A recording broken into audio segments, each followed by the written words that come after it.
One viewpoint is one that might make the most money sense for us.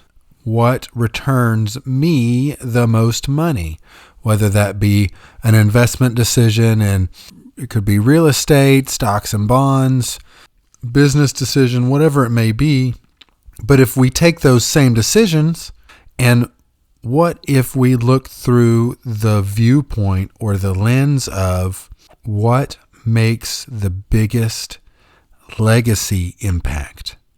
Welcome to the M-Advisor podcast. I'm Paul Morton, a certified financial planner professional. The M-Advisor podcast exists to help busy professionals get an educated and clear vision about money. Talking about money is difficult enough as it is. Discover the confidence in creating a customized financial plan in a calm and casual environment. Not every professional should have the same financial plan. Everyone is different. Let's celebrate that. Every financial plan should be different too. Music used in this show is by the band Forum. Discussions in this show should not be construed as specific recommendations or investment advice. Always consult with your investment professional before making important investment decisions. Securities offered through Cambridge Investment Research Inc., a broker-dealer. Member FINRA SIPC. Advisory services offered through Cambridge Investment Research Advisors Inc., a registered investment advisor. Cambridge and M-Advisor are not affiliated. Welcome to the M-Advisor podcast. I'm Paul Morton. The M-Advisor podcast comes out on payday, the 15th and 30th of each month. M-Advisor helps physicians with their financial planning. Today, I'm going to talk about two different viewpoints that I feel we separate, and we don't really consider one or the other quite as much.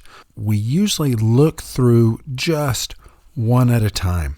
And this is more or less call it a thought experiment, but I thought it would be fun to share. One viewpoint is one that might make the most money sense for us. What returns me the most money, whether that be an investment decision, and it could be real estate, stocks and bonds, business decision, whatever it may be. But if we take those same decisions, and what if we look through the viewpoint or the lens of what makes the biggest legacy impact? Now, I feel we look through both of these lenses, but oftentimes we only have, quote unquote, one on at a time. When we make decisions that will impact our kids, we're only going to look through that legacy impact decision. When we look through decisions that will impact maybe our own future or our own money at the moment, we look through the viewpoint of what makes the most money sense for us. And I don't think we really think about these as lenses that we're looking through or viewpoints we're looking through. Some people tend to favor one or the other, probably on more decisions than the other. Now, here's the thing. When we look through one lens or the other, the most money sense right now for me versus the legacy impact lens, I don't think the decisions that we would make through each lens are vastly different, if any different at all. As a parent, one of the best things that I can possibly do for my kids is to take care of myself, is to make all of my own decisions that I'm supposed to make about my future family and stuff, and not pass undecided decisions on to my kids.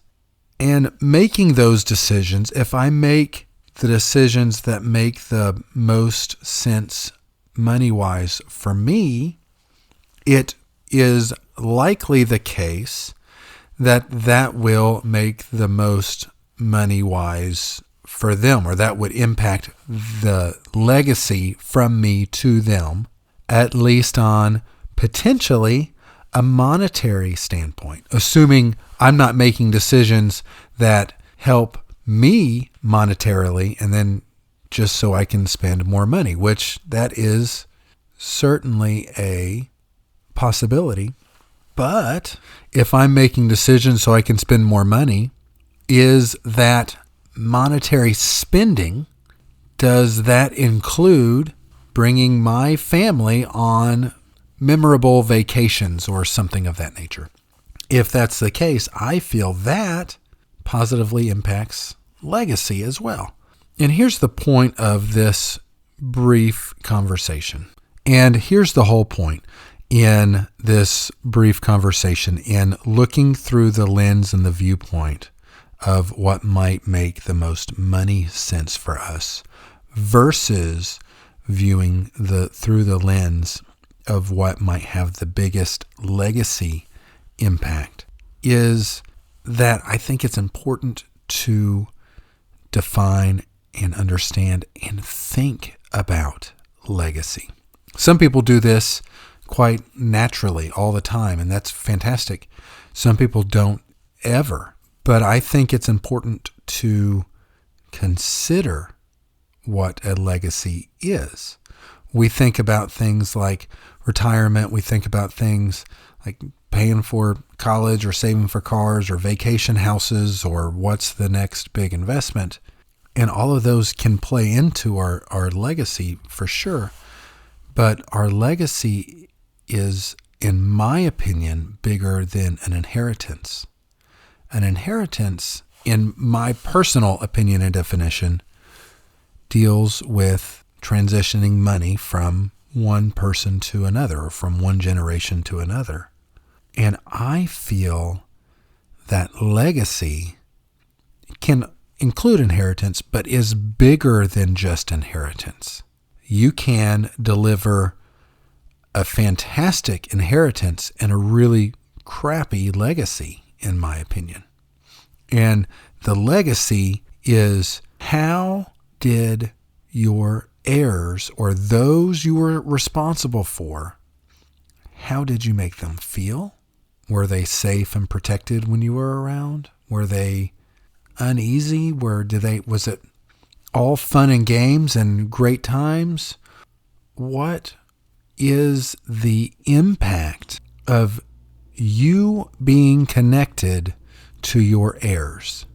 And looking through that viewpoint when we're making decisions, looking through both what impacts us and what impacts the legacy, is just something I personally feel isn't talked about quite as much as maybe it should be. So this was kind of a different podcast episode. I understand that, but I really appreciate you listening. I'm Paul Morton with M-Advisor. Visit m-advisor.com. You can ask questions to me directly. You can schedule meetings. There is more content, much like this, there as well. This podcast comes out on the 15th and 30th of each month. I really appreciate you being here for this topic today. Thank you.